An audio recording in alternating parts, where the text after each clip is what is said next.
আবু ওয়াকিদ আল-লাইসি রাদিয়াল্লাহু আনহু থেকে বর্ণিত যে রাসূলুল্লাহ সাল্লাল্লাহু আলাইহি ওয়াসাল্লাম একবার মসজিদে বসেছিলেন।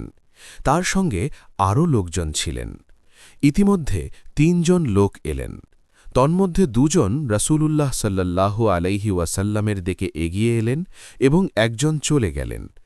আবু ওয়াকিদ রাদিয়াল্লাহু আনহু বলেন, তারা ২ জন রাসূলুল্লাহ সাল্লাল্লাহু আলাইহি ওয়াসাল্লামের কাছে কিছুক্ষণ দাঁড়িয়ে রইলেন।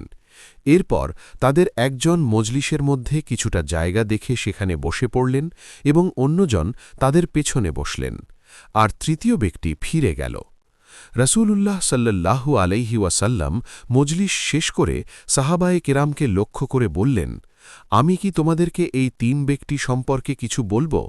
তাদের একজন আল্লাহর দিকে এগিয়ে এসেছে, তাই আল্লাহ তাকে স্থান দিয়েছেন।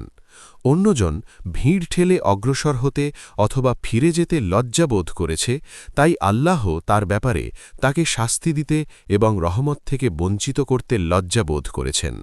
আর অপরজন মজলিসে হাজির হওয়া থেকে মুখ ফিরিয়ে নিয়েছে, তাই আল্লাহ তার থেকে মুখ ফিরিয়ে নিয়েছেন।